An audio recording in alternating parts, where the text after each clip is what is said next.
여러분, 돈 때문에 어떤 일까지 겪으셨나요?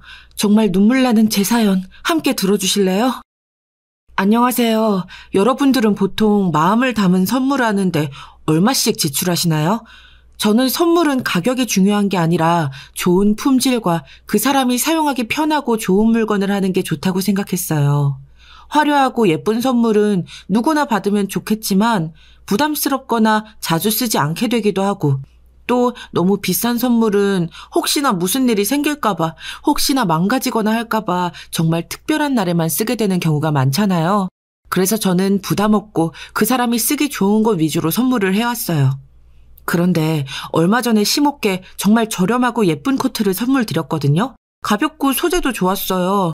어렵게 발품 팔고 인터넷도 막 뒤져가면서 그런 걸 딱 찾았는데 저희 형님이 길에서 주워온 걸 선물하면 어떻게 하냐 하시더라고요. 제 정성과 마음이 이렇게 조롱당하는 경험을 하니까 정말 어쩔 줄을 모르겠더라고요.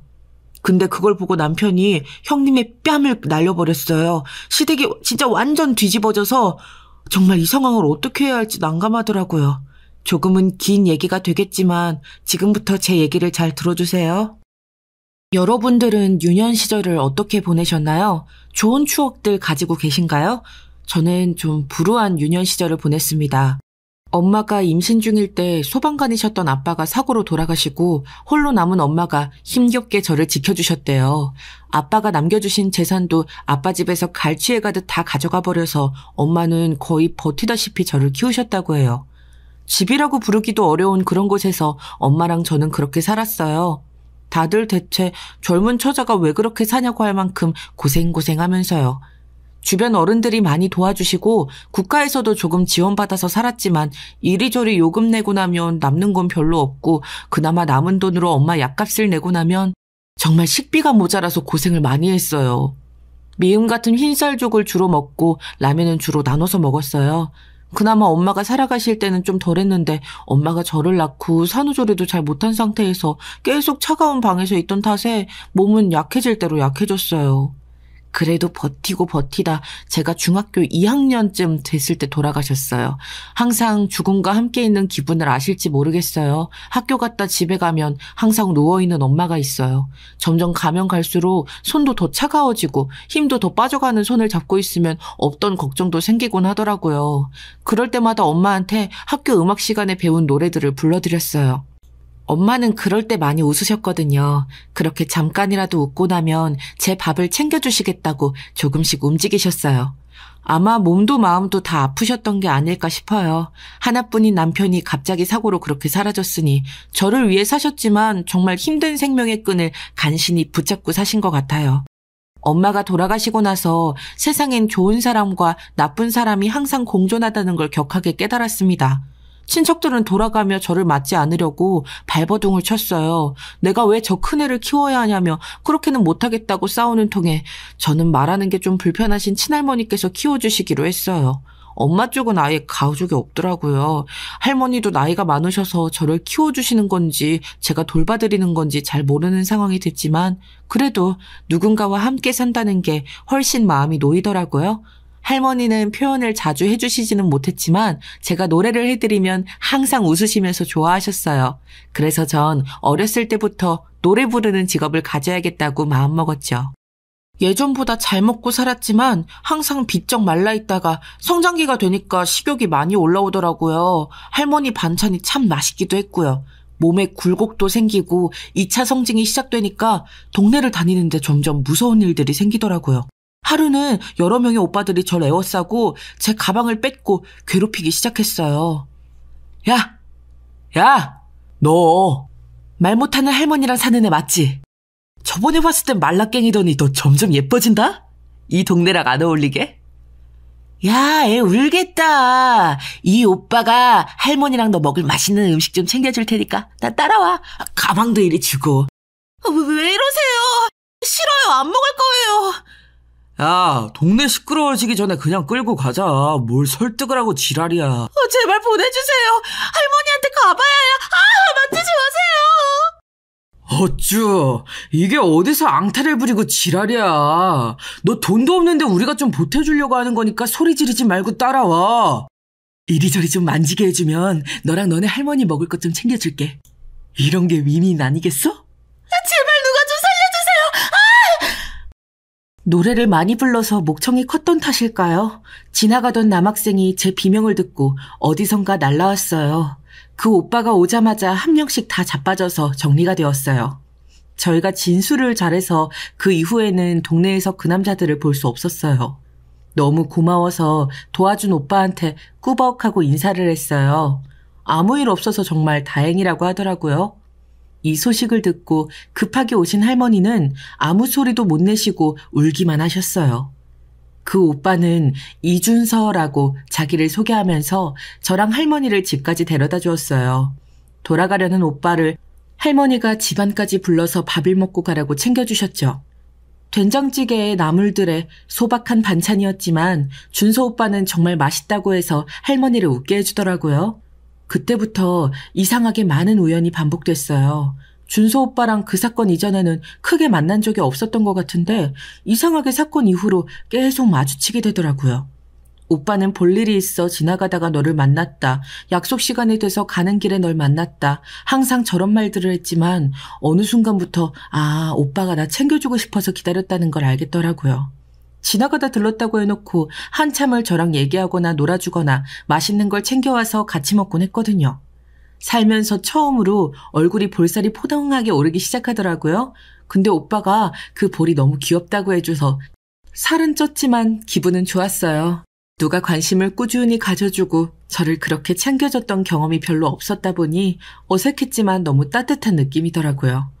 오빠도 아빠가 안 계시고 어머니랑 단 둘이 살고 있다고 했어요. 넉넉하지는 않은 형편이긴 한데 그래도 너희 집보다는 나으니 걱정 말라고 하더라고요. 원래 서로 나누면 기쁜 게 2배가 된다고 하면서 항상 단팥빵을 나눠서 먹기도 하고 라면도 나눠서 끓여 먹기도 하고 그랬어요.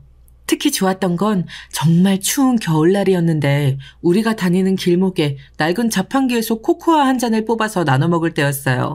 하루는 내가, 하루는 오빠가 한 잔씩 뽑아와서 같이 몇 모금 나눠 먹으면 그게 그렇게 달콤하고 따뜻하더라고요.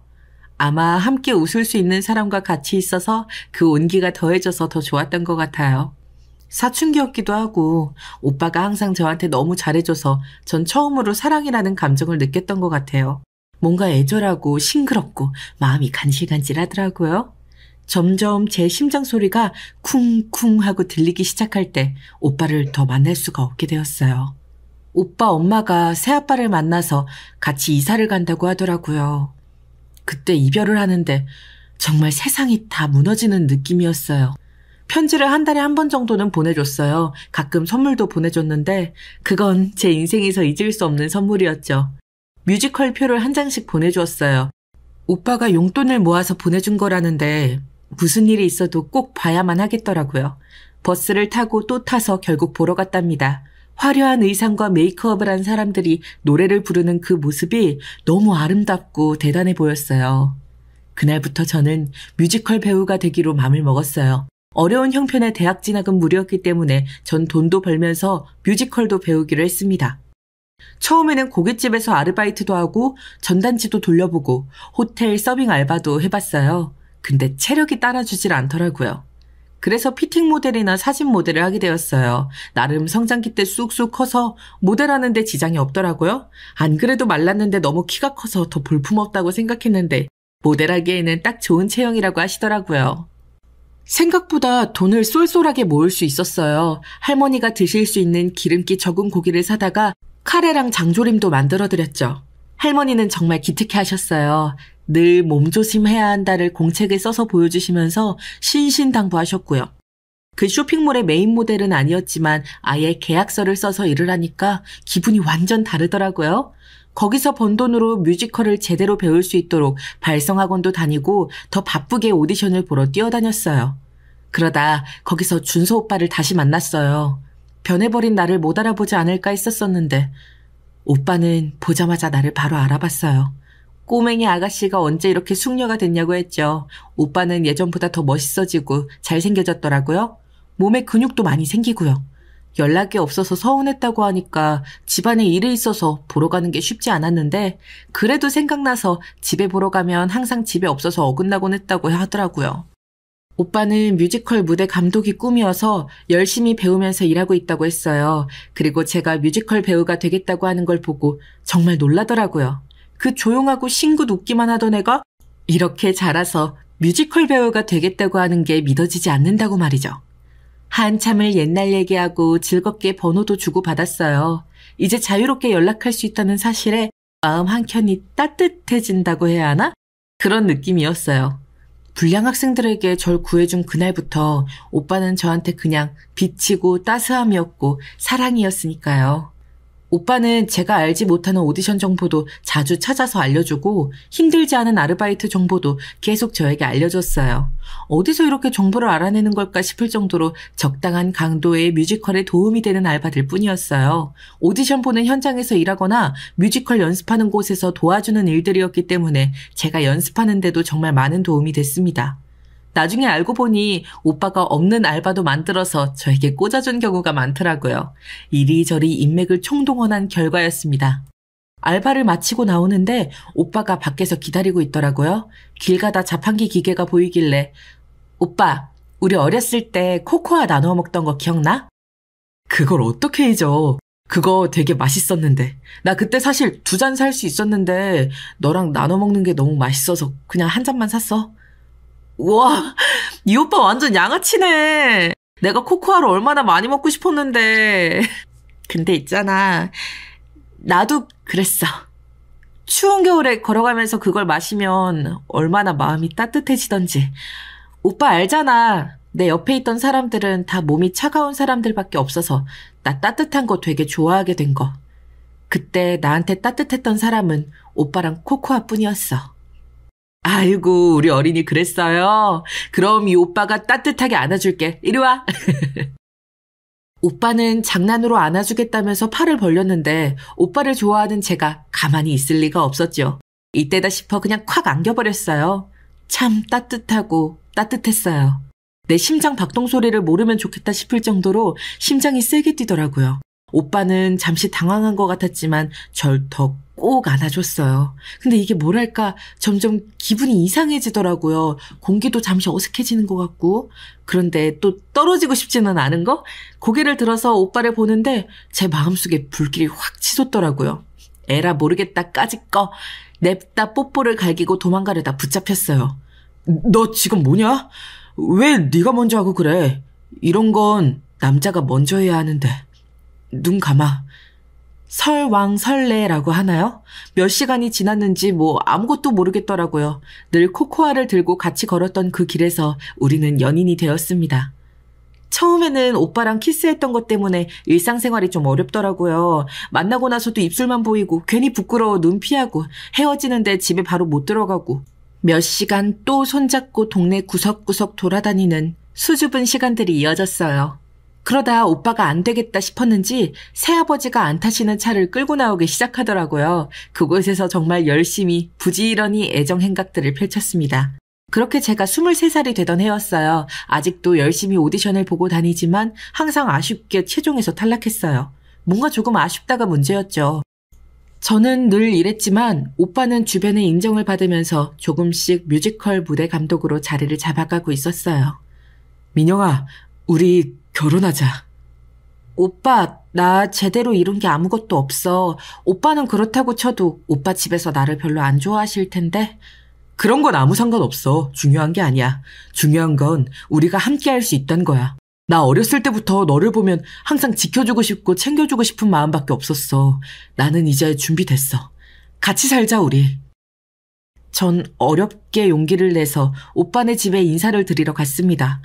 그런데 긴장했던 것보다 오빠네 엄마 아빠가 참 좋은 분이셨어요. 가진 거 없고 이룬 거 하나 없는 저를 오빠가 좋아하는 사람이라는 이유만으로 따뜻하게 대해주셨죠.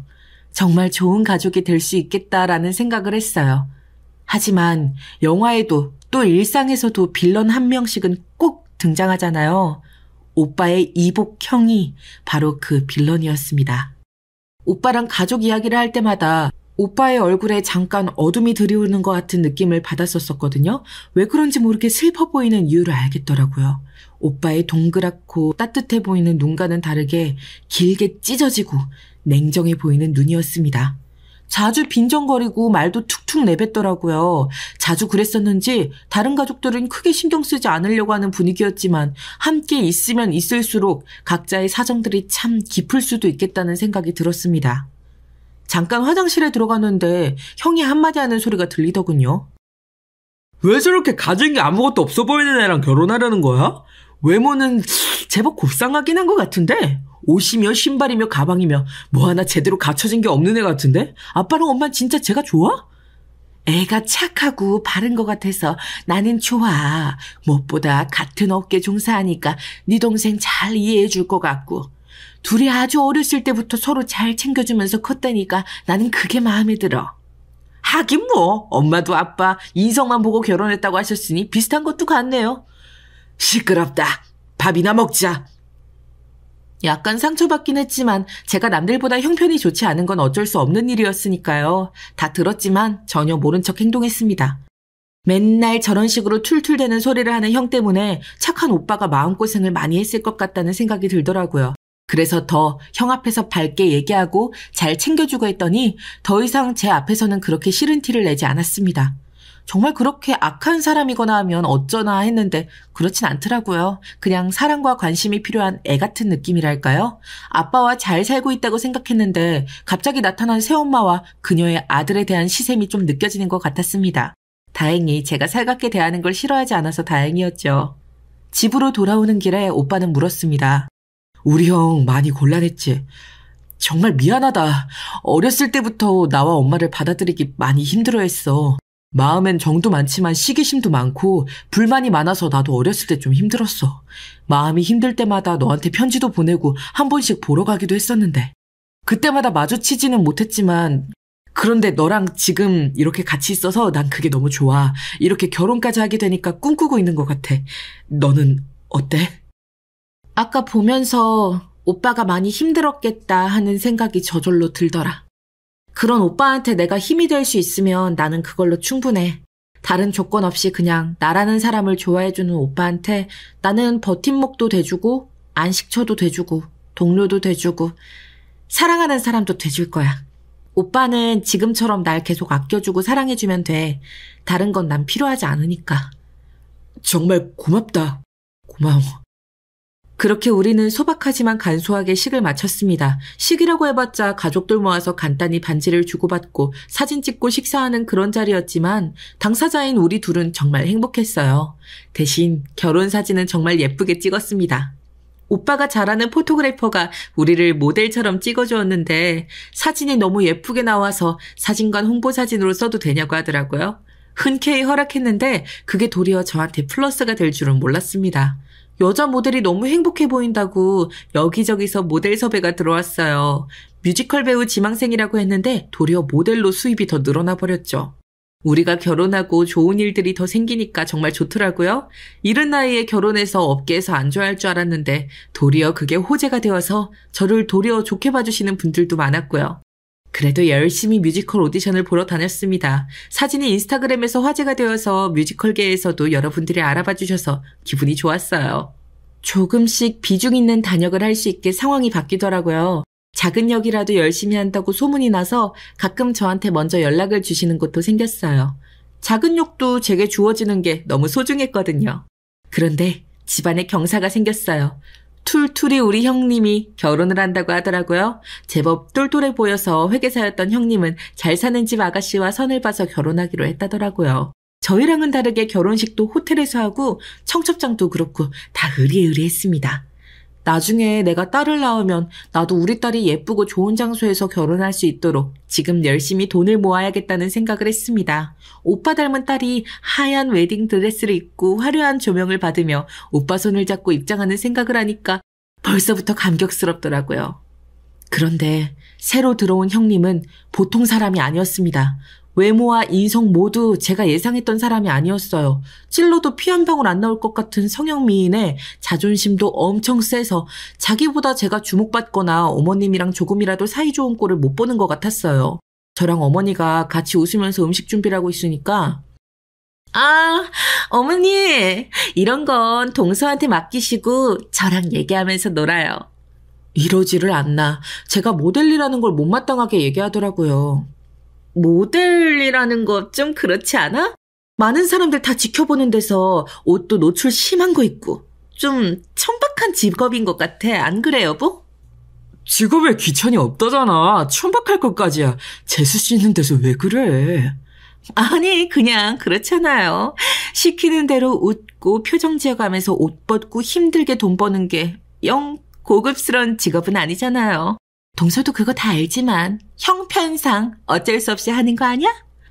네, 뮤지컬 배우가 꿈인데 생활비 벌 목적으로 모델하고 있어요. 형님이 생각하시는 노출이 심하거나 야한 사진 같은 건 안 찍고 있으니까 너무 걱정 안 하셔도 돼요. 도리어 아주버님이 저를 향해 미안하다는 듯한 표정을 지으시더라고요. 어쩌다 저분은 여자 보는 눈이 그렇게도 없어서 또 저런 비수를 꽂는 말만 하는 여자를 부인으로 얻었을까요?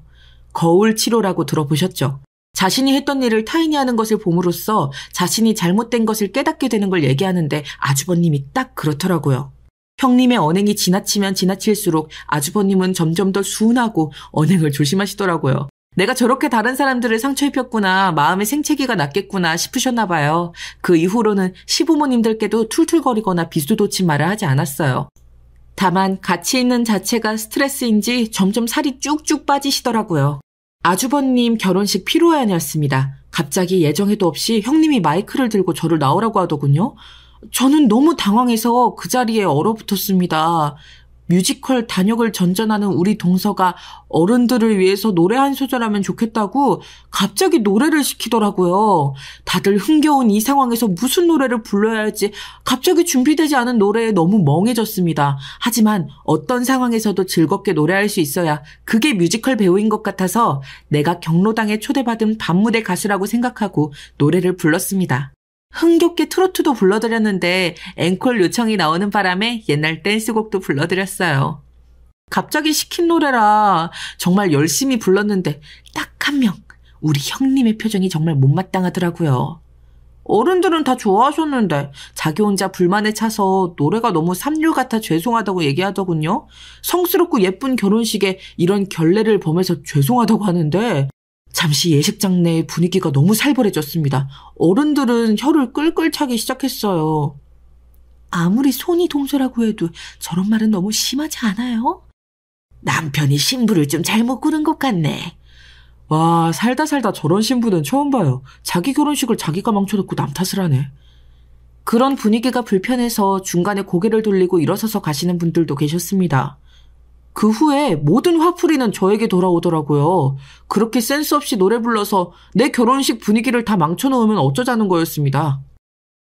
갑자기 노래를 시켜서 생각나는 노래들이 별로 없었어요. 폐를 끼쳤다면 죄송합니다. 다음부터는 노래 시키지 말아주세요.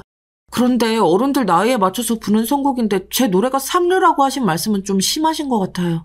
그런 말들 때문에 몇몇 분들은 불편해서 나가신 거고요. 이런 상황이 황당해서 먼저 일어서서 나왔답니다. 싸움을 더 키우고 싶지도 않았고요. 남편은 미안하다며 저를 꼭 안아줬어요.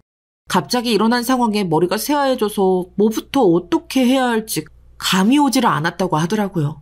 일가 친척이 다 보는 자리에서 이제 막 결혼하는 형님의 부인을 뭐라고 하려니 정말 고민이 됐었대요. 그래도 제가 무조건 잘못했다고 하지 않고 형수가 뭘 잘못했는지 얘기한 게 참 자랑스럽고 마음이 든든해졌다고 하더라고요.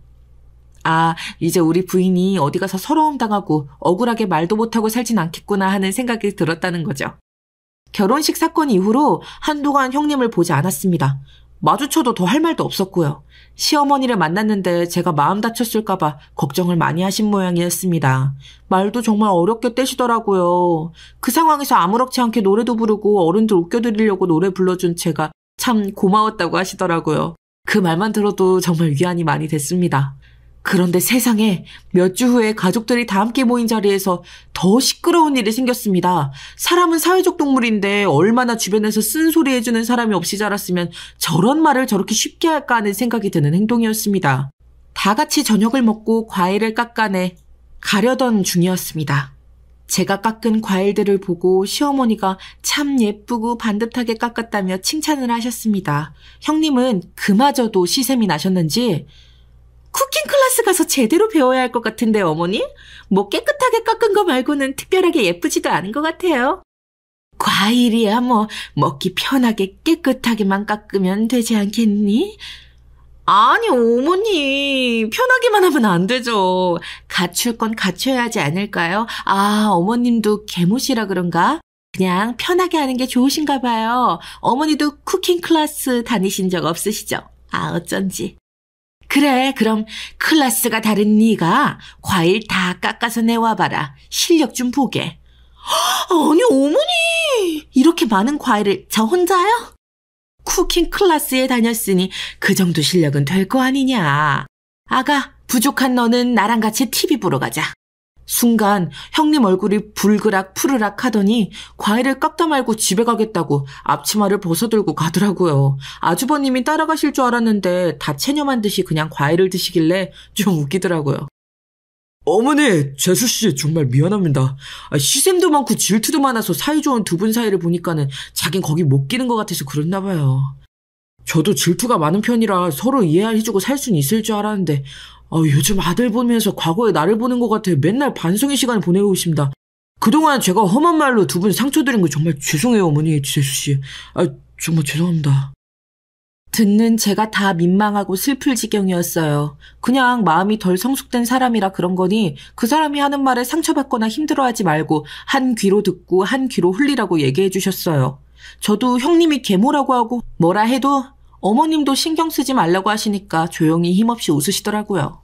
그 다음 가족 모임은 제가 모델 일을 한다고 화장을 하고 선물로 받은 옷도 챙겨 입고 간 상태였습니다. 다른 사람들은 옷이 참 잘 어울린다고 하고 어떻게 그렇게 군살 하나 없냐고 이쁘다 해주셨는데 형님은 또 모든 시선과 관심이 저한테 몰리니까 이제 또 슬슬 화가 나기 시작하는 것 같더라고요.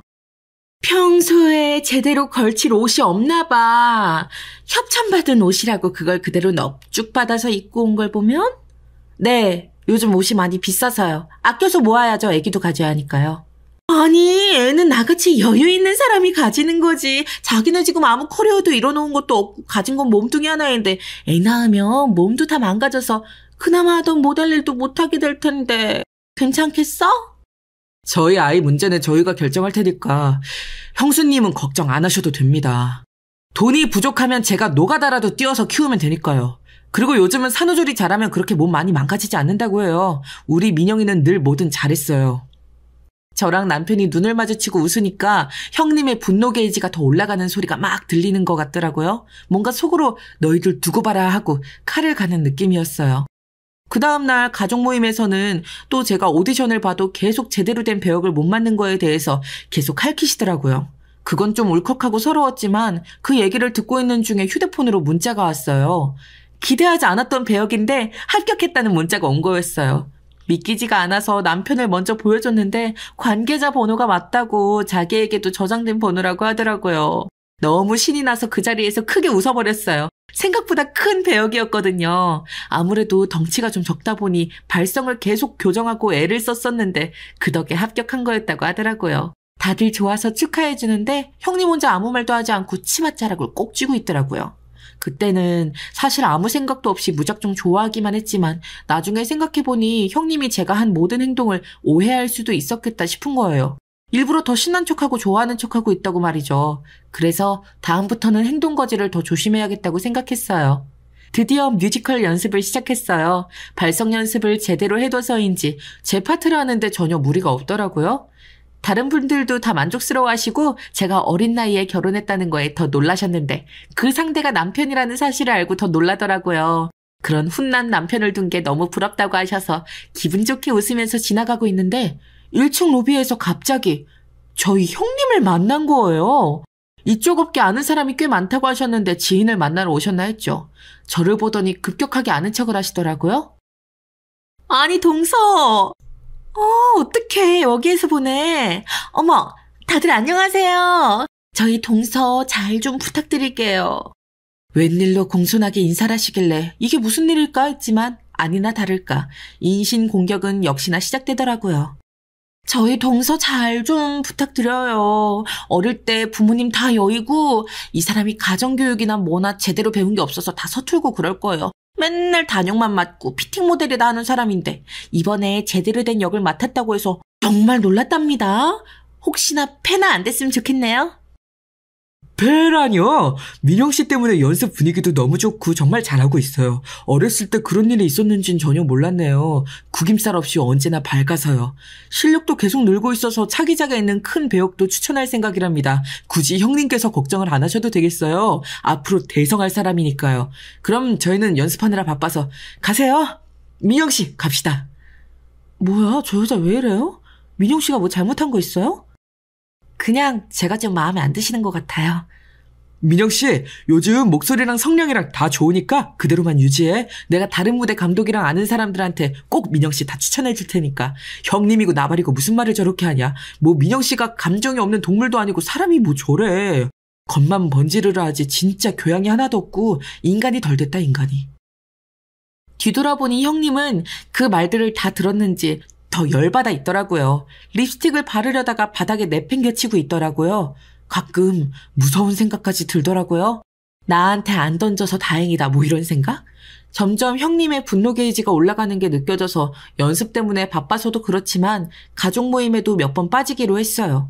제가 없으니까 형님은 더 잘 웃고 어머님께도 잘 해드렸다고 해요. 근데 그게 너무 가식적이다 보니 어머님도 너무 불편하시고 거실에 형님만 남고 다 각자 방으로 들어가시거나 남편도 일찍 돌아왔다고 하네요. 어떻게 보면 사랑받고 싶고 주목받고 싶은 마음인데 그 마음의 욕심이 너무 지나쳐서 도리어 주변 사람들을 불편하게 만드는 것 같아요. 그런데 저는 가족들이랑 편하게 대화하고 스킨십도 편하게 하니까 얼마나 제가 싫었을까요? 그런 생각이 들더라고요. 하지만 아무리 그래도 저를 무시하고 인신공격하는 수위는 더 높아질 대로 높아져서 결국 사고를 치고 말았습니다. 불편해서 가지 않을까 했지만 그래도 여러 번 빠졌다 보니 시부모님도 보고 싶다고 하시더라고요. 그래서 가족 모임에 나갔습니다. 일부러 형님께 공손히 인사하고 더 얘기를 하거나 말을 많이 하지 않았어요. 다가오는 어머니 생신에 맞춰서 선물을 못 드릴까 봐 미리 제가 받은 코트를 좋은 가격에 구매해서 챙겨왔습니다. 전에 여러 번 쇼핑을 같이 다니면서 어머니께서 좋아하시는 색깔과 디자인들을 봐뒀거든요. 그리고 무거운 건 싫어하셔서 가벼우면서도 좋아하는 디자인으로 골라서 예쁘게 포장을 해왔습니다. 지금 배역을 잘 해내서 다른 배역에 또 합격했다는 좋은 소식을 전해드렸어요. 시부모님께서 정말 당신들 일처럼 좋아해 주셨습니다. 무대 올라가는 일정 때문에 제때 생신 축하 못 해드릴 것 같아서 미리 어머니 선물을 사왔어요. 마음에 드실지 모르겠네요.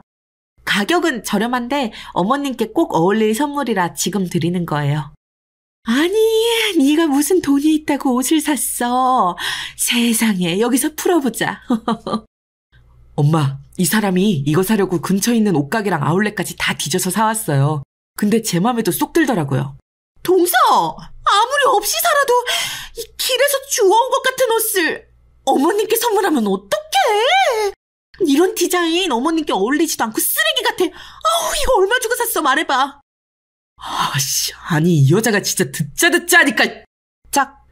열받은 남편이 형님의 뺨을 때렸어요.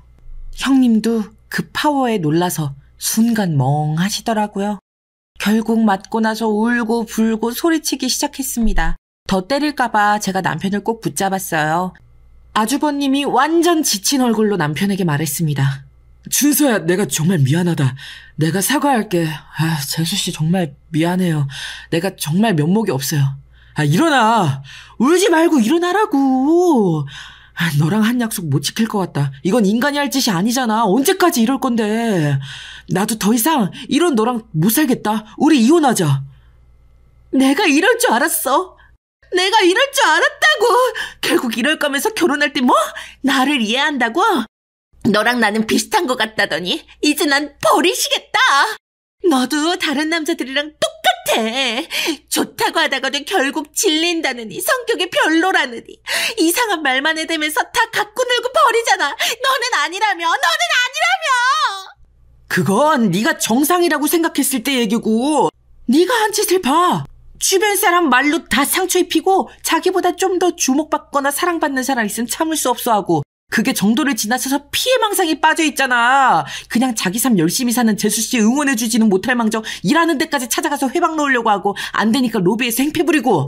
이게 사람이 할 짓이냐고. 당장 집에 가서 네 짐 다 싸서 나가. 너 같은 여자 다신 보고 싶은 마음 없으니까. 너무 충격적인 전개였지만 남편이 형님 때린 건 다 잊어버리고 다들 멍하니 두 사람만 바라보고 있었어요. 형님은 입으로 중얼중얼 욕을 하면서 나가시더라고요. 오랜 세월 제가 부모님이랑 동생한테 온갖 비수 같은 말로 상처 입혀서 정말 죄송합니다. 저는 제가 상처받은 만큼 주변 사람들한테 상처 입혀도 된다고 생각했는데 저 사람 보니까 제가 얼마나 잘못 살아왔는지를 알게 됐어요. 여러 번 주의를 주고 고치게끔 하려고 했는데 그게 더 도끼를 품게 만들 줄은 몰랐어요.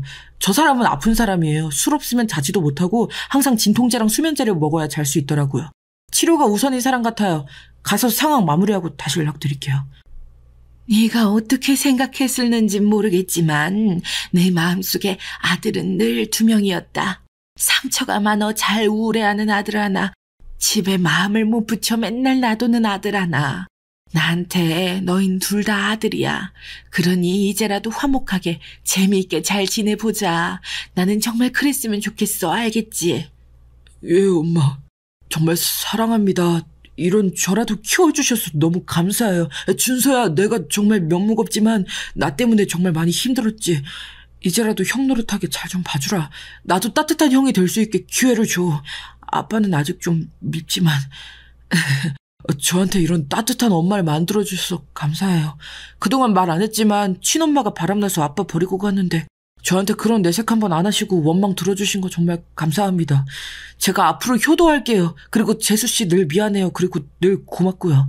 나중에 맛있는 저녁 한번 대접할게요. 우선 저 화상부터 처리하고 나중에 봐요. 잘 해결하고 연락 주렴. 뭔가 알터니가 훅 빠진 것처럼 이상하고 또 따스한 밤이었습니다. 어렸을 때 실로 이를 빼본 적 있으신가요? 이마를 탁 때리면서 이를 뽑으니까 그 통증 때문에 이 뽑은 통증을 잊고 뽑고 나서 웃어본 적이 있었거든요. 꼭 그 상황 같았어요. 지금의 우리들처럼요. 부딪히고 터지고 혼란스럽던 밤이었지만 우리는 그 일을 계기로 좀 더 화목하고 화기애애한 가족이 됐습니다. 절 길러주신 할머니는 노환으로 제가 결혼한 지 얼마 안 돼서 세상을 뜨셨어요. 그때는 세상이 무너질 정도로 슬펐지만 오빠라는 가족이 있어서 그리고 따뜻하게 위로해 주시던 시부모님과 친데레같이 힘내야 하던 아주버님이 있어서 잘 넘길 수 있었거든요. 이제 할머니의 그 빈자리가 전혀 느껴지지 않을 만큼 절 아껴주고 위로해주는 가족들이 생겨서 정말 좋습니다. 아주버님과 형님은 우리의 추측대로 협의 이혼을 하셨어요. 다 내려놓고 나니 편안하다고 하시면서 그동안 미안했다고 친정으로 돌아가셨대요. 그런데 혼자 되신 아주버님의 뒷모습이 영 신경 쓰이더라고요.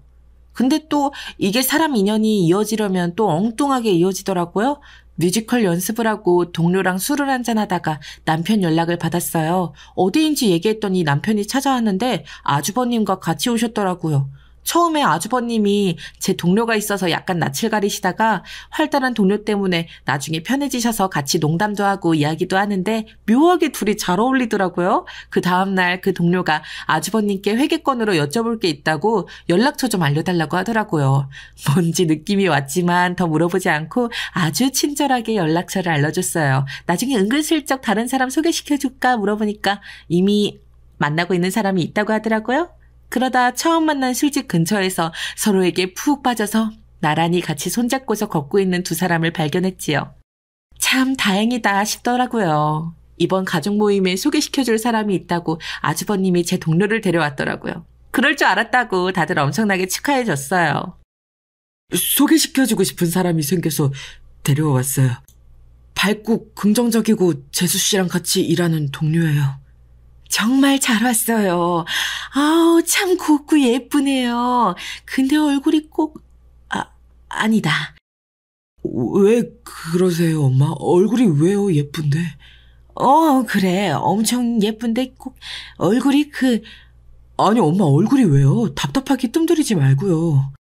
아니, 초면에 실례긴 한데 꼭 임신한 여자 얼굴처럼 예뻐서. 어머니! 임신한 여자 얼굴은 뭐가 달라요? 어떻게 예쁜데요? 하긴 언니 얼굴이 평소보다 뽀얗고 두리둥실하게 예쁘긴 하네. 그런 건가? 근데 그걸 얼굴만 보고도 알 수 있어요? 그래, 묘하게 뭔가 예쁜데 그렇게 확실히 찝어서 말할 수 없는 뭐 그런 게 있어요, 여간. 그리고 내가 어제 꿈을 꿨는데 말이야.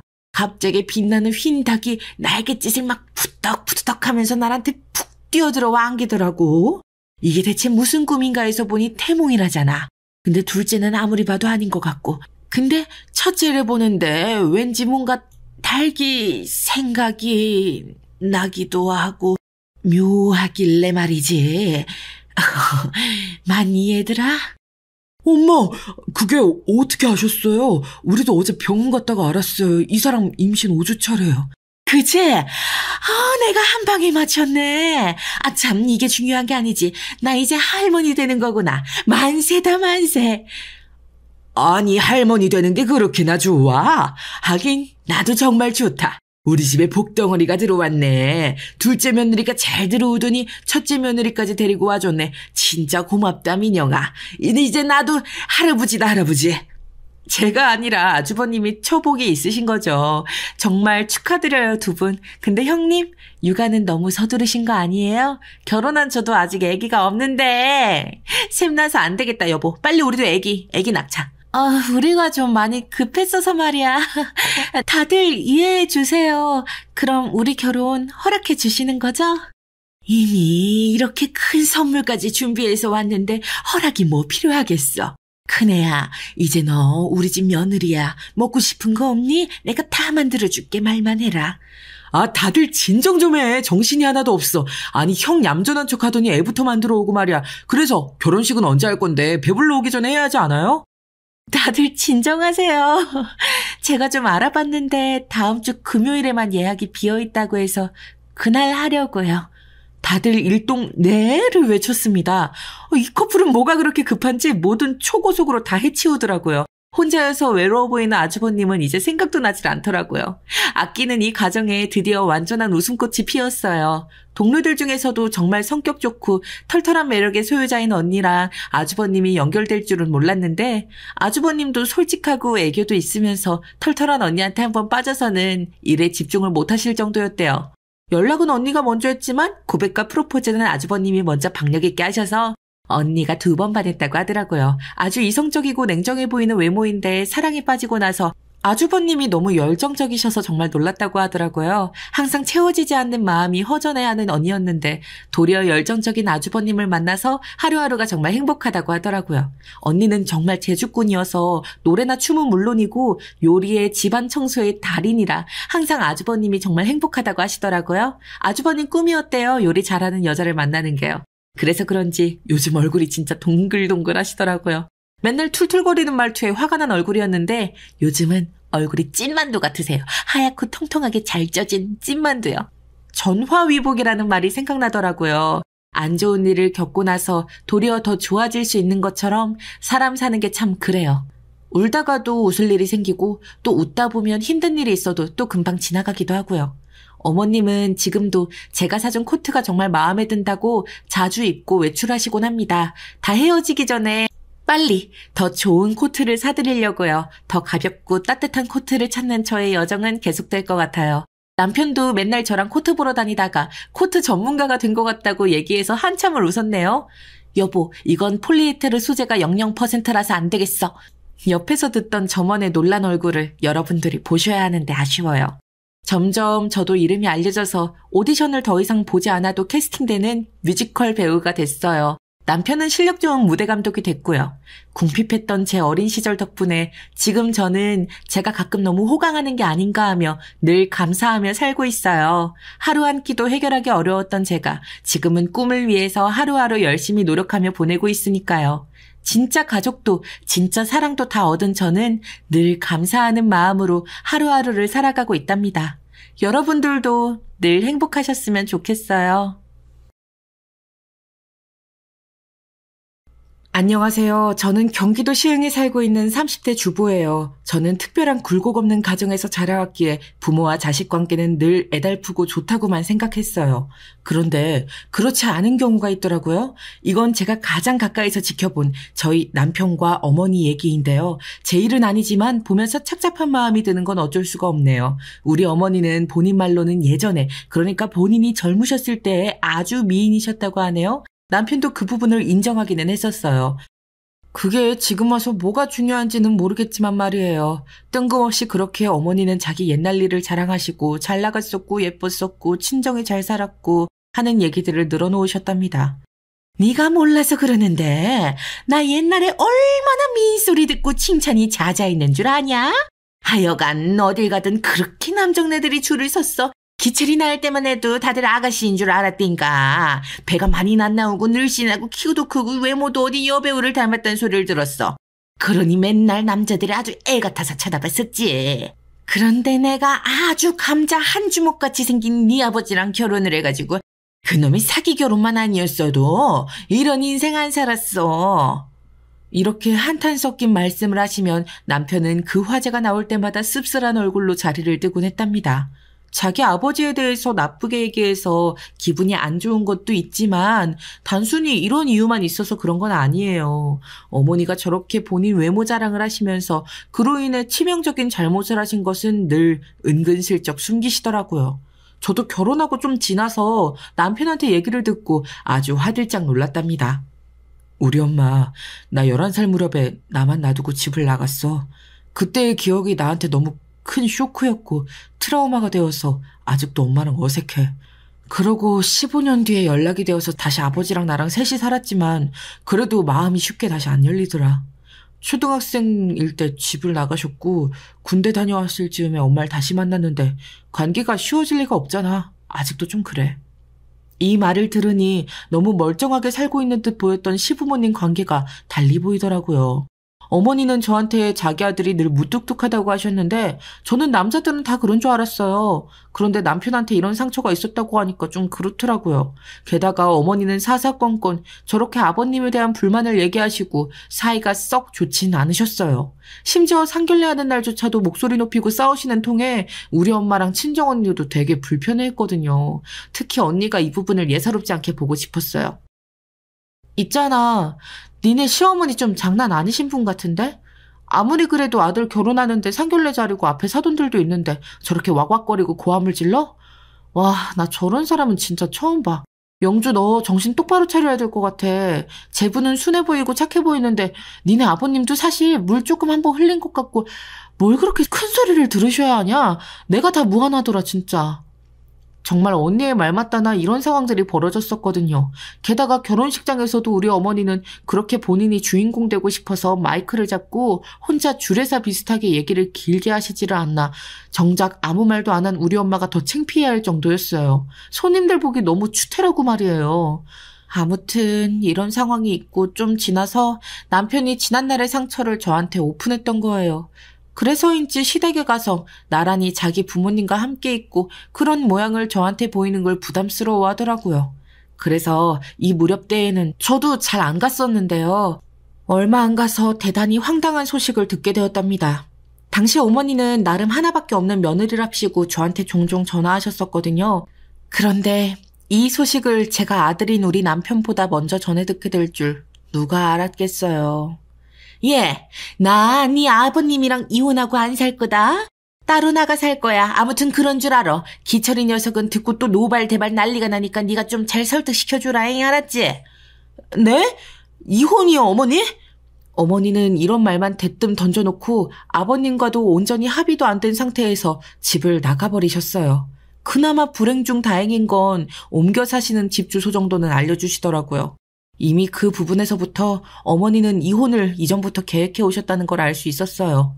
저랑 남편이 아무리 전화 시도를 하고 설득을 하려고 해도 어머니는 자꾸 이상한 부분에서 뚝심을 고집하시더라고요.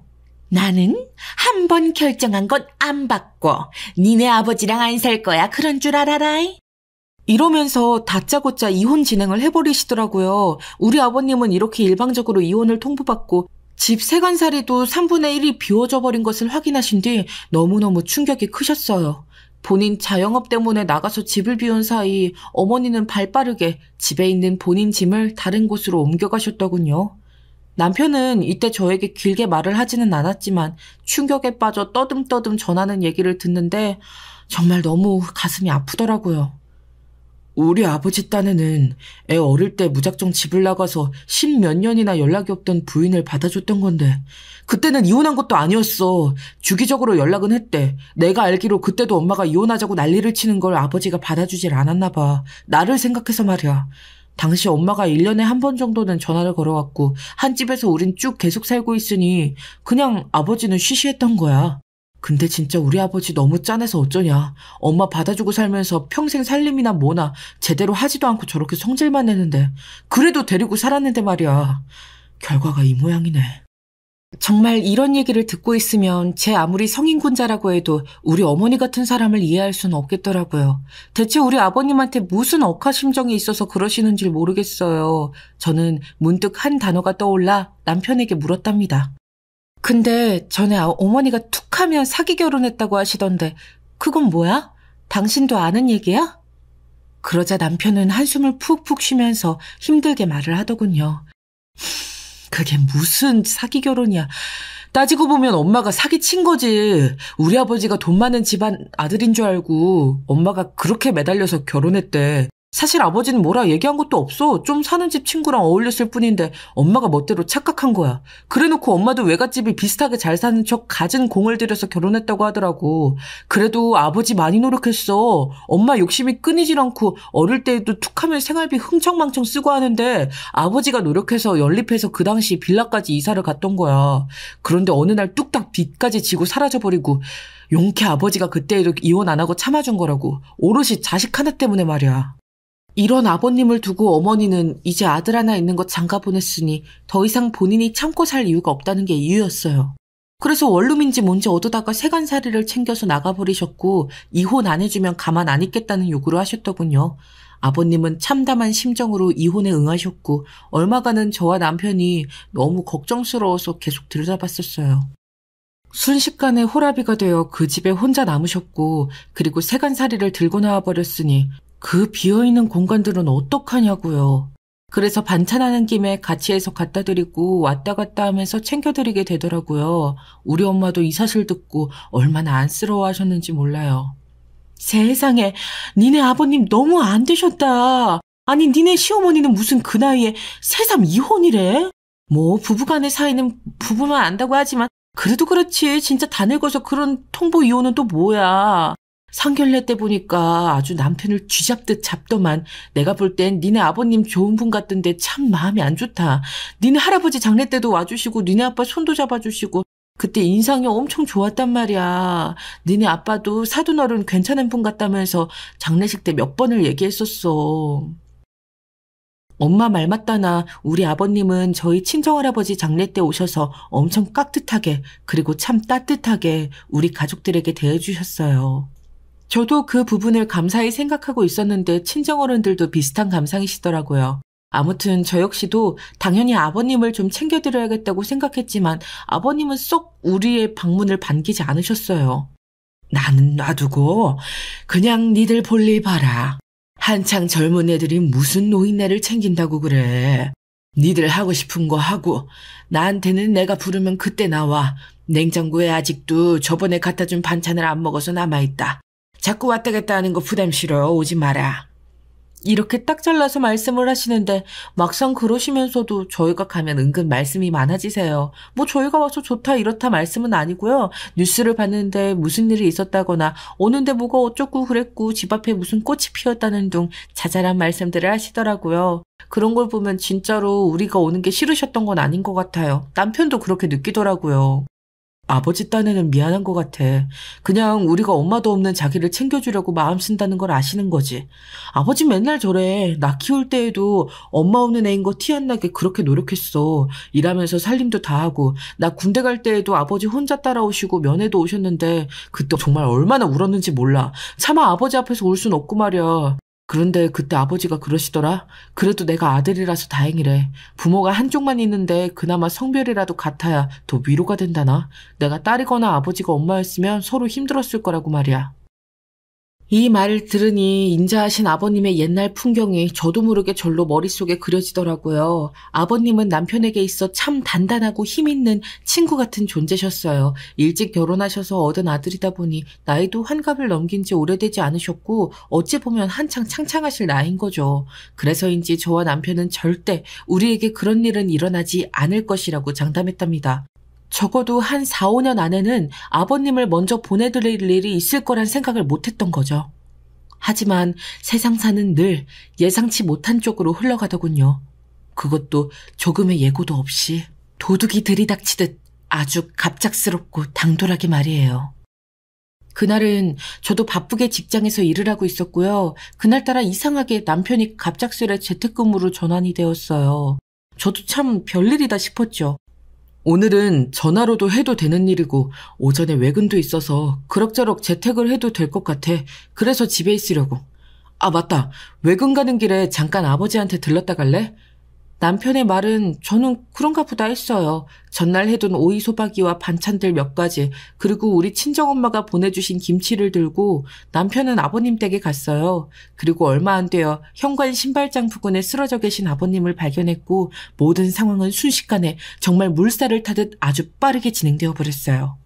알고 보니 남편이 아버님을 발견했을 무렵에 이미 심정지 상태셨고 어떻게 이처럼 안 좋은 쪽으로 상황이 흘러가는 건지 이해를 할 수 없었답니다. 순식간에 장례를 위한 빈소가 차려지면서 이 얼마간의 시간 동안 얼마나 분주하고 정신이 없었는지 몰라요. 남편은 내내 놀라있고 뛰어다니느라 제대로 울 수조차 없었어요. 결국 빈소로 가족들이 드나들기 시작하고 우리 친정가족들도 오고 그러던 와중 전혀 준비되지 않은 상태로 남편은 울음을 터뜨렸어요. 이 모습이 얼마나 저도 가슴이 아프고 애처롭던지 어쩔 줄을 모르겠더군요. 외아들 혼자인 남편은 장례를 위해 여전히 결정할 게 있고 신경 쓸 게 많은데 그나마 이성을 갖고 있는 제가 옆에서 처리를 해야 했어요. 틈만 나면 울음이 나와 어쩔 줄 몰라 하는 남편을 보며 이래서 준비되지 않은 죽음이 사람의 피를 말리구나 싶었답니다. 그나마 저희 엄마와 언니, 아빠가 남편을 좀 챙겨주고 있던 차에 저 역시도 떠올리던 생각을 엄마가 바로 한 줄로 정리해서 물으시는 거예요. 영주야, 네 시어머니는? 네 어머니는 안 와보신대냐? 저기 엄마 아직까지 연락이 없으셔. 내가 문자는 보내놨거든. 근데 연락이 없으시네. 그러자 엄마는 순식간에 입이 딱 벌어져서는 저만치 떨어져 있는 우리 남편을 보고 겨우 말을 아끼고 참으시더라고요. 그러면서 제 귀에 아주 재빠르게 속삭였어요. 야, 이게 뭔 일이냐 대체. 암만 그래도 남편이잖아. 아니 남편이었잖아. 같이 산 시간이 얼만데 최근에 이혼했고 그전엔 남편이었던 거잖아. 적어도 한 번은 와봐야지. 일생의 원수라도 이러진 않겠다. 한서방 너무 불쌍해서 어쩌냐 진짜. 그러면서도 엄마도 말미에는 너무 안 되고 눈물이 나는지 눈가 주변이 벌개지시더라고요. 결국 어쩔 수 없이 저도 몰래 나가 어머니께 전화를 한참 걸었고 한 4통째 걸어서야 받아주시더군요. 제가 사정하고 제발 좀 와주시라고 하도 빌고 비는 통에 아주 느지막이 갑작스럽게 오셨어요. 남편은 제가 설득해서 오신 사실은 모르고 그냥 여러모로 슬픔에 차 있더라고요. 어머니는 아주 떨떠름한 표정으로 있다가 가셨고 제 머릿속은 너무 복잡해졌어요. 어쩜 저렇게 사람이 차갑고 정이 없을 수 있을까? 대체 어떻게 아버님 같은 분과 인연이 되셨던 걸까? 새삼 생각을 해보게 되더라고요. 나중에 장례를 다 치르고 정리를 하는 와중에 남편은 어머니가 다녀가신 것에 대해 별말이 없었어요. 그러니 저도 이렇게 어머니와의 연결고리도 점점 흐려지고 멀어지겠구나 싶었고요.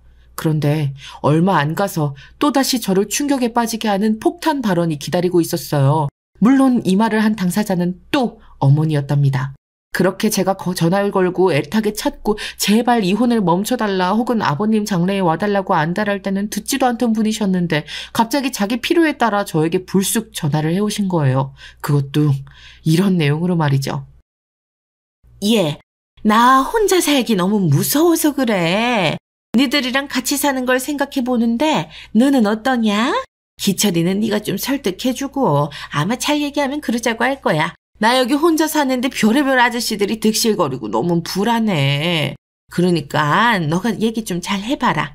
어머니는 이렇게 대뜸 지금 어디 계시는지도 대략적인 동네만 알 뿐인데 본인 거주지에 대한 어려움을 호소하시는 거예요. 그러면서 같이 살자고 하시는데 당연히 전 안 내켰어요. 그런데 아마 이때부터 제가 어머니가 좀 싫어졌던 것 같아요. 아니, 갑작스럽게 자식네 부부랑 살아야겠다며 이유를 이상하게 대시더라고요. 봐라, 네 아버님도 이렇게 갈 줄 누가 알았냐? 갑자기 저렇게 혼자 노인들은 가기도 하는 거야. 뭐 노인네라고 부를 나이도 아니었지만 말이야. 하여간 우리 또래 사람들은 혼자 살게 두면 안 돼. 나도 갑자기 혼자 있다가 가버리면 누가 나를 와서 거둬가냐. 나중에 불효했다고 후회하지 말고 그냥 일찍이 살림 합쳐서 같이 살다가 갈 사람은 가고 살 사람은 사는 거. 거의 시간 길게 끌지 말고 당장 오늘 기철이한테 물어봐라. 나 얼른 여기 집 정리할 테니까. 이 말에 저는 너무 당황스러웠어요. 아버님이 그렇게 가시게 된 상황에 대해 솔직히 저는 어머니한테 일말의 책임이 있다고 생각하거든요. 아버님이 지병이 있으시기도 했지만 너무 큰 스트레스와 마음의 병으로 더 악화되신 것 같았어요. 그렇게 일찍 가실 상황이 아니었는데 말이에요. 그런데 어머니는 아버님의 죽음에 대해 딱히 전혀 슬픔이나 이런 것도 없고 그걸 갖다가 본인의 노후를 편하게 할 용도로 예를 들어 말하고 계시잖아요. 저는 너무 어이가 없었고 남편한테 말하면 당연히 거절할 거라 생각했어요. 이 거절 의사를 어떻게 현명하게 잘 전해야 하나 골치 아프던 중 남편은 전혀 예상 외의 답을 하는 거예요. 그래, 엄마 오시라고 해. 길겐 나도 모르겠고 얼마간은 그렇게 하는 게 맞을 것 같아. 저는 이때 너무 놀라서 말이 시원스레 나오질 않았어요. 어머니 모시자고? 이처럼 조심스럽게 물었는데 돌아오는 남편의 답을 들으니 달리 반격을 못하겠더라고요. 사실 말이야, 나 지금 마음 안정이 잘 안 돼. 아버지 그렇게 보내놓고 너무 마음이 힘들어. 장례 때 그렇게 많이 울었는데 아직도 다 못 토해놨나 봐. 왜 이렇게 가슴이 답답하고 무거운지. 나한테 있어서 아버지랑 엄마는 비할 바가 아니지만 당분간은 그래. 엄마 말대로 그렇게 하는 게 낫지 않을까? 아버지를 보내고 마음이 안정이 안 되는데 엄마까지 뭐가 시끄러워지면 나 진짜 견디기 힘들 것 같아. 당신 많이 힘들고 쉽지 않겠지만 조금만 봐주라. 그러면 안 될까?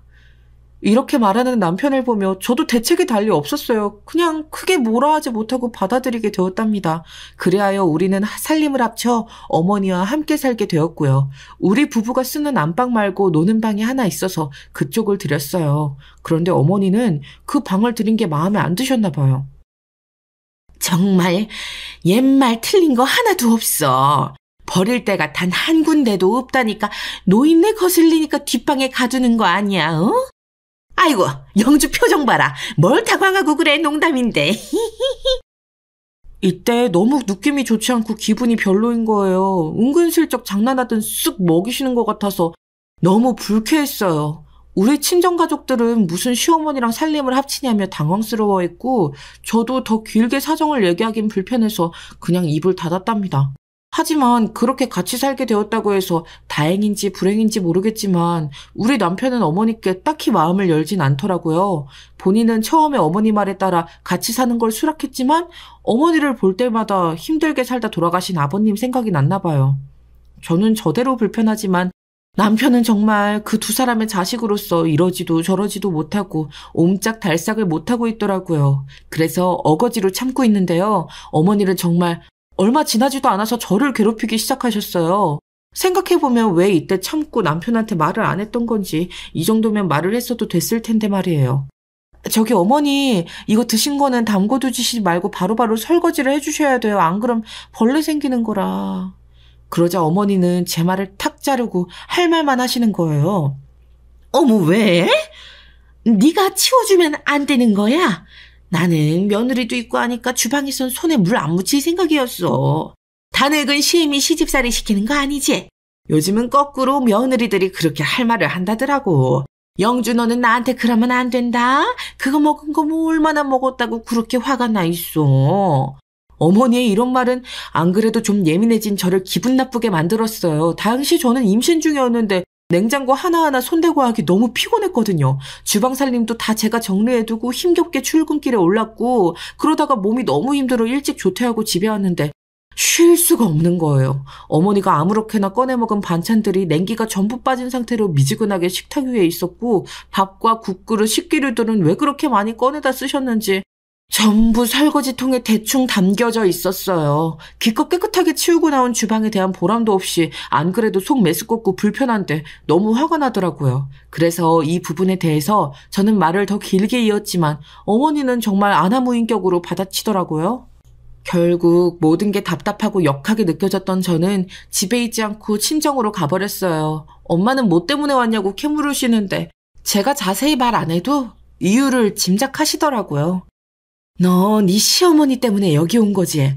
아니 임산부 며느리가 있는데 집에 아주 또아리를 틀고 앉아서 부려먹으려고 작정을 했나 진짜. 어디 엄마가 좀 나서줘?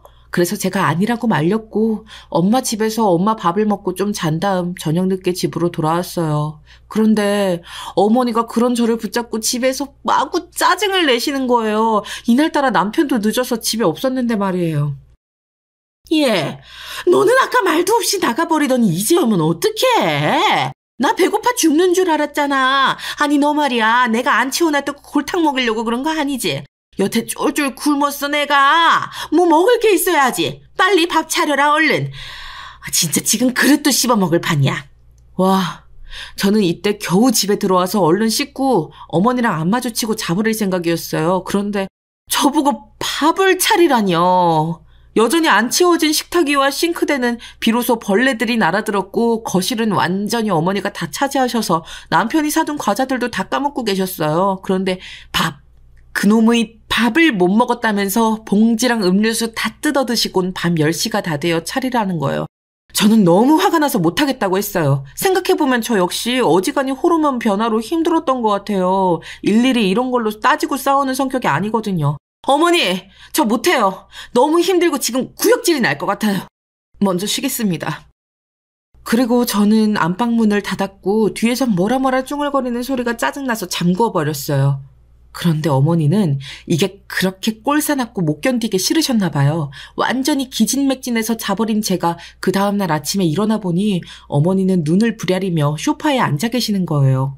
제가 문을 잠그고 자버린 탓에 밖에서 잠들었던 남편도 난감하게 서 있었고요. 야, 너 아주 안방마님이라 이거냐? 시애미가 밖에서 쫄쫄 굶어 죽게 생겼는데 문 잠그고 안방에 들어앉아서 안 나오고 귀 막고 입 막는 거 봐라. 아주 보통 요망한 게 아니야 진짜. 뭐 느끼는 거 없어 너? 이런 상황까지 치다르니 저는 너무 화가 치밀었고 밥 먹고 출근해야 하는데 주방 쪽을 보니 치워져 있긴 하더라고요. 보니까 그것도 남편이 치운 거였고 남편도 이때 피곤했는지 이러는 거예요. 에구 여보 왜 문을 잠궜어? 나도 안방 못 들어갔네. 일단 내가 어제 새벽에 와서 다 치웠어. 밥 먹자 우리. 그러는데 저는 순간 울컥해서 소리를 질렀어요. 지금 나보고 차리라는 거야? 나 몸 무겁고 움직이기 힘들어. 차려 먹을 거면 당신이 해. 그러고 저는 빠르게 옷을 갈아입고는 가방을 들고 쯧쯧거리며 계속 제 뒤에 요글요글 해대는 어머니를 뒤로 한 채 나가버렸어요. 곧장 남편이 쫓아와서 태워준다 했지만 거절하고 나와버렸고요. 하지만 어머니는 제가 회사에 와 있는 동안에도 전화를 해서 피곤하게 만드시는 거예요. 자기한테 싸움을 거는 거냐, 기분 나쁘다, 사과 받아야겠다, 임신한 게 아주 유세다 하면서 말이죠. 너무 짜증이 났지만 기왕 어머니랑 얼마간 살기로 했으니 적당히 무시하려고 하는데 사사건건 정말 계속 부딪히는 거예요. 본인이 할 수 있는 것도 저한테 심부름거리로 주고 임신해서 힘든 며느리에게 어머니는 앓는 소리 하지 말라면서 자꾸 뭔가를 시켜댔어요. 그리하여 저는 큰 결심을 했고 이 상황이 계속되고 남편이 나를 지켜주지 않는다면 정면으로 부딪히겠다고 마음먹었답니다. 결국 어머니랑 대놓고 싸운 거죠. 제가 선을 정해두고 이런 선 이상으로 넘어오지 마셔라 하고 통보했어요. 저 집에서 어머니 밥 못 해드려요. 저도 못 먹고 계속 토하고 있는 거 안 보이세요? 남편도 음식 냄새 역할까봐 밖에서 먹고 오는데 어떻게 저한테 밥을 하라고 하세요? 그리고 안 그래도 회사에서 스트레스 많아서 힘드니 집에선 좀 편하고 싶어요. 들어오면 저는 저대로 방에서 쉴 테니 이것저것 요구하지 말아주세요. 제 말에 어머니는 여기에 곱하기 한 1000배로 살을 붙여 남편에게 거짓말로 험담을 하셨더라고요. 급기야 남편이 전화해서 저에게 진위를 묻더라고요. 어머니의 아주 비열한 요구사항과 함께 말이에요. 당신 엄마랑 같이 사는 거 힘들지? 나도 참 난감하다. 그런데 당신이 우리 엄마랑 같이 살기 싫다고 했어? 엄마가 자기는 우리랑 같이 사는 거 안 힘든 줄 아냐고 막 우시네. 다 필요 없으니 따로 나가 살고 싶다면서 말이야. 어떻게 하면 좋을지 모르겠어. 어머니는 이런 식으로 아주 잘도 말을 만들어내서 저에 대한 모함을 잔뜩 하셨더라고요. 결론은 서러워서 못 살겠으니 따로 나가 살겠다. 하지만 나는 돈이 없으니 니네가 돈을 보태라. 자식이면 도리를 해라. 이런 내용이었어요. 제가 한창 부글거리고 있을 때 더 큰 사건이 터져버렸는데 이 와중에 우리 엄마가 집에 잠깐 들렸었나 봐요. 하필 저랑 남편 둘 다 없을 때. 안 그래도 저에 대해 벼르고 있던 어머니와 어머니에 대해 벼르고 있던 우리 엄마가 마주하게 된 거죠. 그러니 둘이 대판 싸움이 벌어지는 건 일도 아니었어요. 순식간에 불타오르듯이 번져 결국 너나 할 거 없이 엄마며 어머니며 다 남편한테 전화해대고 난리도 아니었던 거죠. 저는 우리 엄마와도 싸움이 붙은 어머니를 그냥 두고 볼 수가 없겠더라고요. 아예 대놓고 저한테 험담을 하셨으니까요. 그 의미의 그 자식이라고. 나는 네가 왜 그렇게 나한테 빠락빠락 따지고 뜨는지 이번에 아주 제대로 배웠어. 네 엄마가 딱 그렇더라? 나보고 나가래. 뭐 염치가 없다나? 네가 얼마나 네 엄마한테 내 욕을 했으면 그러겠어. 아우 귀찮아. 엄마 서럽다. 엄마 서러워. 전 이때 당연히 사실이 아닐 거란 생각은 했지만 엄마한테 확인해봤어요. 역시는 역시더라고요. 어머 말도 안 돼. 내가 나가라고 했다고? 웃기고 있네 그 여자 진짜. 자기가 나가고 싶은 거 아니고 나보고 뭐라는 줄 알아? 집 좀 산다고 들었는데 딸이 며느리돌이 못하고 있는 거 아냐고. 그럼 돌이라도 하게 친정에서 좀 보태줘야 하는 거 아니냐고 그러더라? 그게 뭔 소리야. 자기는 며느리 때문에 서러워서 나가 살 거라 그러더니 돈 달라는 소리인 거냐? 안 그래도 난 너한테 전화해보려고 했어. 진짜 기가 막힌다. 상황은 이렇게 흐르고 흘러 저와 남편은 더 이상 이 상황을 다른 데로 돌릴 수 없게 되었어요. 저는 어머니랑 함께 있는 게 불편하다. 그런데 집을 얻어드리겠다고 보탤 돈은 더더욱 없다. 이거였고요. 남편은 제 말은 일단 귀로 듣긴 했지만 그대로 흡수시키지는 못한 상태였어요. 이러니 저도 한계가 처음으로 오더라고요. 내가 이 사람과 이렇게까지 맞춰가며 살아야 하는 건지 문득 삶의 무게가 너무 무겁게 느껴지는 거예요. 착한 사람이고 좋은 사람이고 사랑하고 있고 뱃속에 아기도 있지만 이 사람이 살아온 인생과 버티고 있는 짐이 너무 버겁더라고요. 그걸 나까지 같이 짐을 나눠서 메고 지고 가야 하잖아요.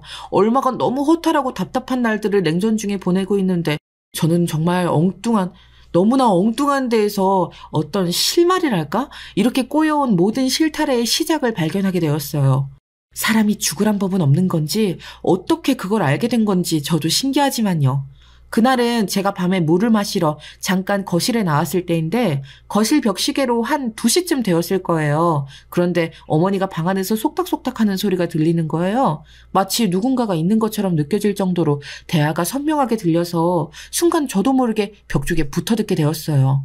하지만 들어보니 그냥 어머니의 목소리만 들리는 거였고 이 시간치고 너무 또렷하게 누군가랑 통화를 하고 계시더군요. 대체 뭔데 이 시간까지 앉아나 싶어 짜증스럽게 발길을 돌리려는 차. 저는 제 귀를 의심할 만한 단어를 듣게 되었어요. 그 새벽 시간에 환갑 좀 넘으신 우리 어머니 입에서 또렷하고 확실하게 자기야라는 말이 흘러나왔던 거예요. 저는 처음에는 너무 놀랐고 두어 번 연거푸 들었을 땐 잘못 들은 줄 알았어요. 하지만 연달아서 콧소리와 함께 퍼져나오는 그 단어를 들어보니 점점 확신이 차오르더군요. 대체 그 시간에 누구랑 그런 단어를 갖고 줄줄이 이어가면서 통화를 할 수 있는 걸까요? 완전히 방문에 붙어서서 귀를 정말 문에 바로 대고 대화 내용을 들어봤어요. 어머니는 건너 안방에서 아들 부부가 자고 있는데도 아주 볼륨을 크게 올리셨더군요.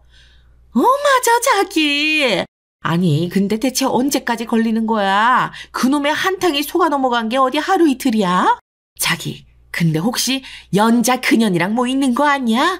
얼마 전에도 누가 봤다 그러던데. 자기랑 같이 뭘 먹고 있더래. 아니야? 그래 아니어야 해. 맞으면 나는 자기랑 연자 둘 다 가만 안 둘 거니까.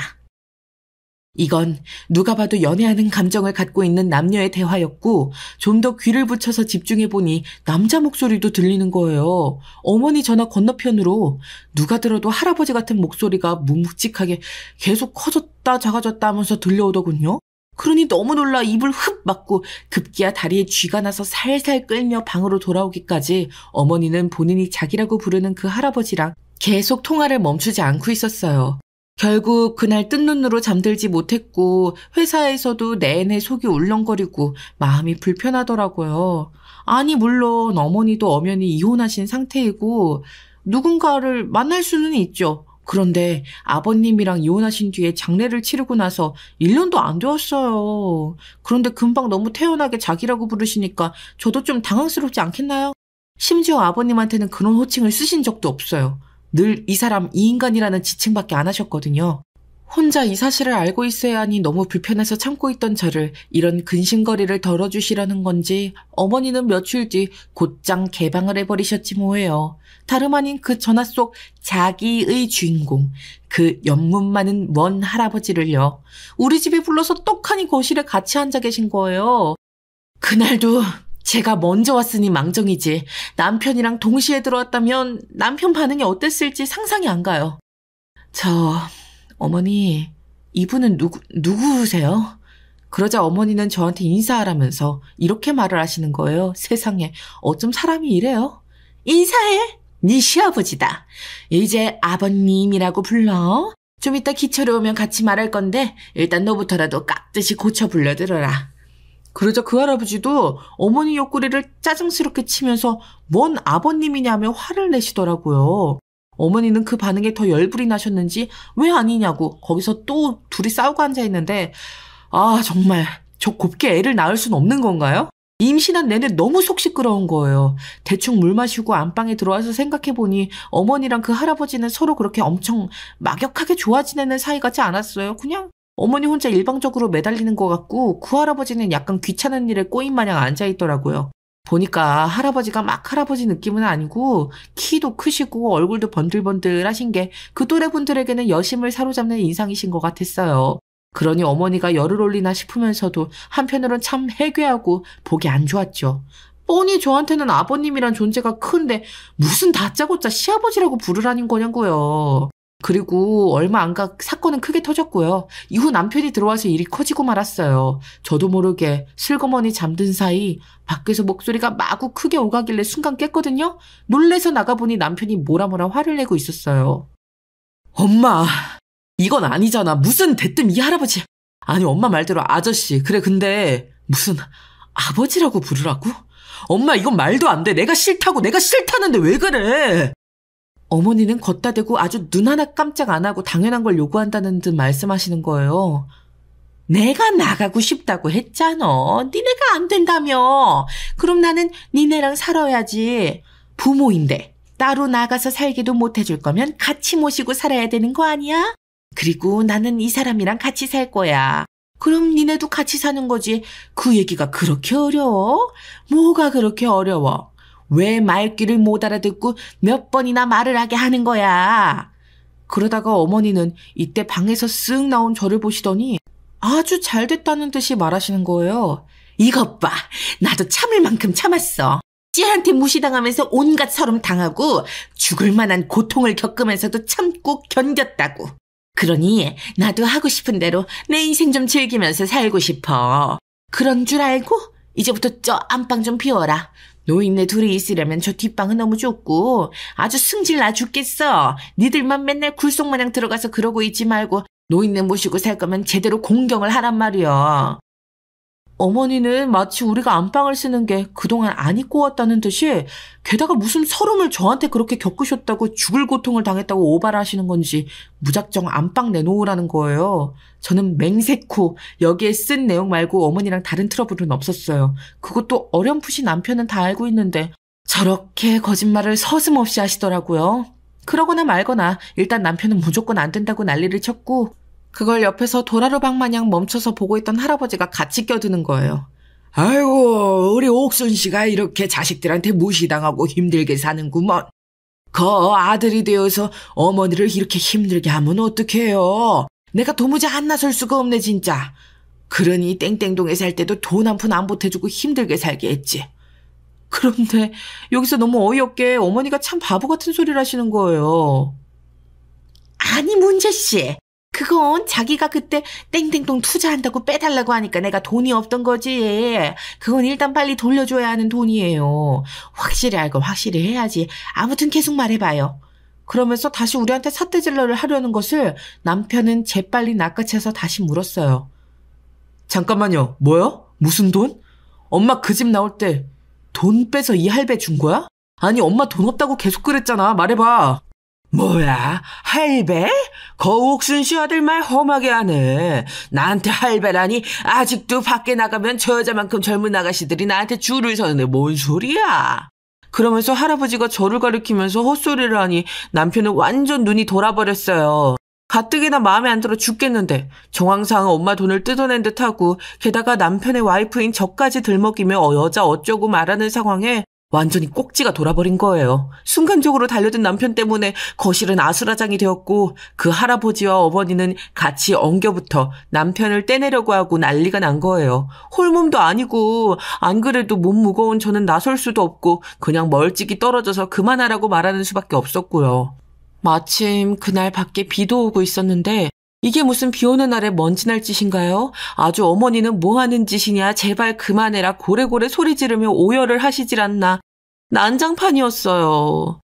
나중에 겨우 뜯어내어 떨어뜨려졌고 남편은 할아버지를 그냥은 못 넘긴다며 다시 캐물었어요. 할배 똑바로 불어요. 우리 엄마한테 얼마 뜯어갔어.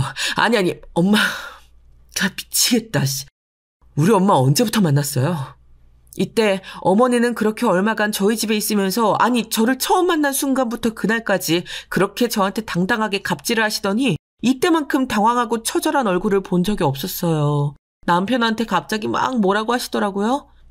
얘 기철아. 너 사람 얼굴 죽사발로 만들어 놓고 뭐 하는 짓이야. 그만해. 그만하고 다음에 얘기해. 문제신 그냥 그만 보내드리자. 남편은 그 손을 뿌리치고 다시 물었어요. 대답하라고 할배. 경찰에 신고할 거야. 빨리 말 안 해? 그 말에 이전보다 약간 주눅이 들어있으면서도 여전히 이글거리는 눈을 하고 그 할아버지가 실토했는데요. 내용이 참으로 처참해서 같이 듣고 있기도 민망할 지경이더군요. 몇 년 됐지? 한 5년 됐나? 옥순 씨랑 그때 종로에서 그렇잖아. 그래 그렇게 됐을 거야.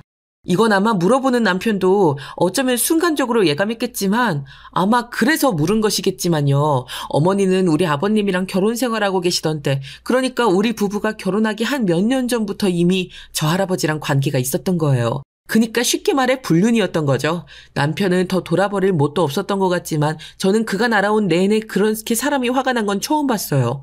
그럴 만한 상황이기도 했지만 막 천장을 보면서 괴성을 내지르는 거예요. 엄마 아버지가 있는데 그래서 그렇게 악을 쓰고 이혼한 거야? 입에 달렸으면 말을 하라고. 아버지랑 살 때 아니야. 아니 진짜 이 할배 움직이지 말고 딱 기다려. 잡아서 쳐넣기 전에. 그보다 엄마 진짜 환장하겠네. 어머니는 중간에 껴서 이러지도 저러지도 못하고 너무 그냥 실성한 사람처럼 입을 벌리고 있는 거예요. 저 멍청한 할아버지는 우리 남편한테 된통 당하고는 계속 긴장해서 움찔거리고요. 일단은 할배 일어서요. 꺼져. 당신은 나중에 처리할 거야. 두고 보자고. 그러면서 남편은 마른 세수를 하더니 빨리 나가라고 손짓을 했어요.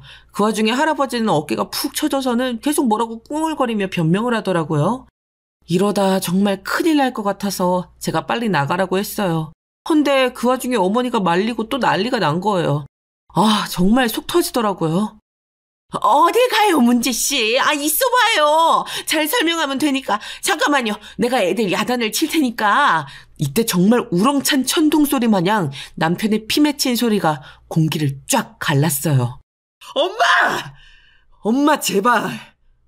정말 기절 초풍할 만큼 큰 소리였어요. 새삼 남자 목소리가 이렇게 집채만큼 컸다는 걸 실감했네요. 놀래서 그러지 말라고 말했지만 남편 귀에는 들리지 않는 듯 했어요. 게다가 그보다 더 놀라웠던 건 남편 눈가 주변이 번쩍번쩍한 게 눈물 같은 게 맺혀있는 것 같더라고요. 엄마 그만 좀 하라고. 이게 뭔 짓이야. 엄마는 입이 10개라도 할 말이 없어. 뭐라고? 이러고 있는 난리에 그 할배는 순식간에 문 열고 도망쳐버렸고 어머니는 뒤따라서 신발을 허둥지둥 신고 쫓아가려고 하더군요. 그러다가 순간적으로 뭐가 멈칫했는지 다시 남편 쪽으로 몸을 돌려서는 눈을 부릅뜨시는 거예요.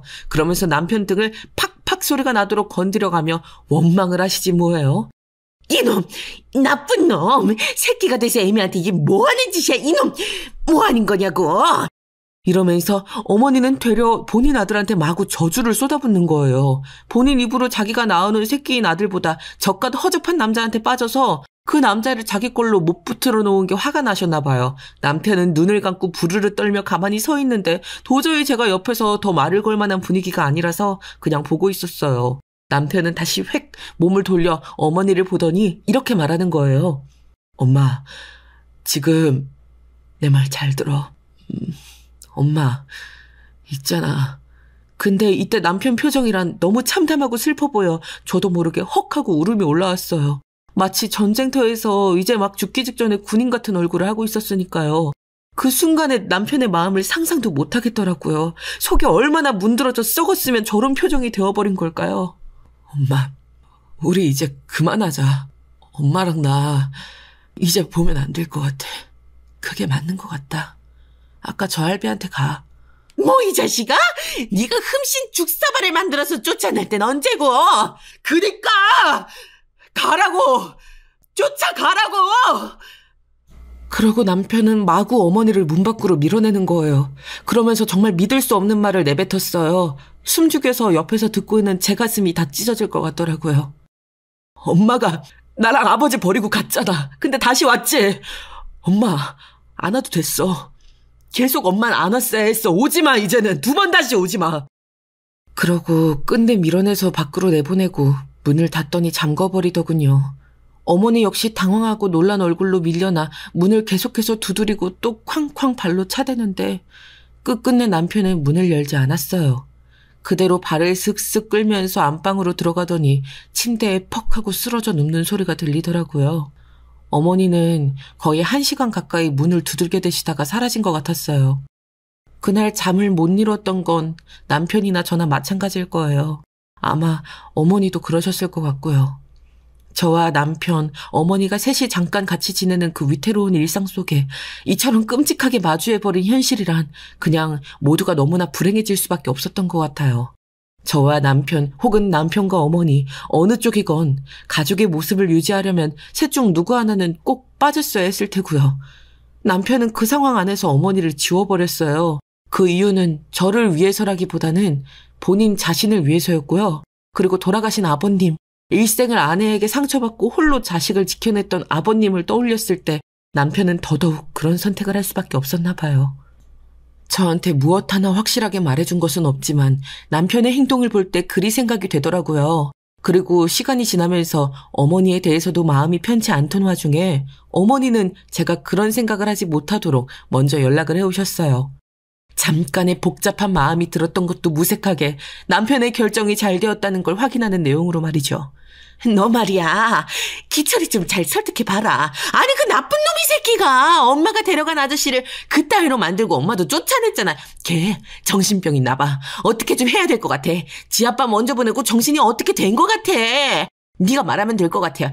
걔가 마누라 말은 잘 들을 테니까 빨리 설득해서 나 좀 들어가라고 말 좀 해라. 나 여기저기 얹혀서 지금 돌아다니면서 지내는 중인데 불편해 죽겠어. 낮에 나 잠깐 쭉 갈 테니까 문 좀 열어줘라. 저는 정말 머리가 어질어질한 걸 느끼고 조심스레 말씀을 드렸어요.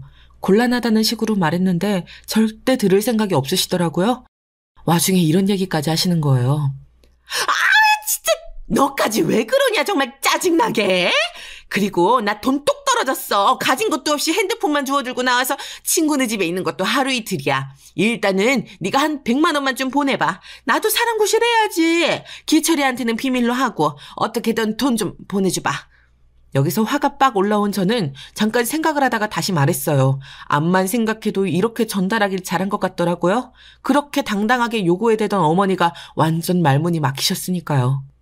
어머니, 저는 그럴 생각이 없어요. 제가 어머니 아들이 좋아서 결혼한 건 맞지만 그렇기에 더 어머니 말씀을 들어드릴 수 없어요. 어머니가 낳아주신 건 맞지만 아들을 어쩜 이렇게 곤란하고 괴롭게 만드세요?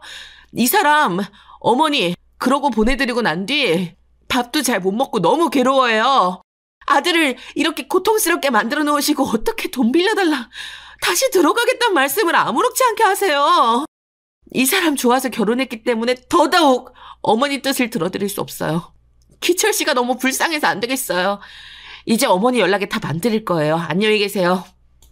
그렇게 말한 뒤 모든 걸 차단했어요.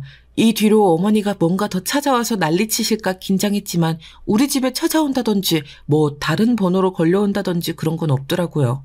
정말 급하고 간절했다면 자기 아들한테 연락할 길은 열려있으니 그리로 하면 될 거고요. 이후로 우리는 무더운히 지내면서 아이도 잘 출산했고요. 남편은 아이를 만나게 된 이후 새로운 인생이 열렸다면서 거기에만 집중하고 싶어 하더군요.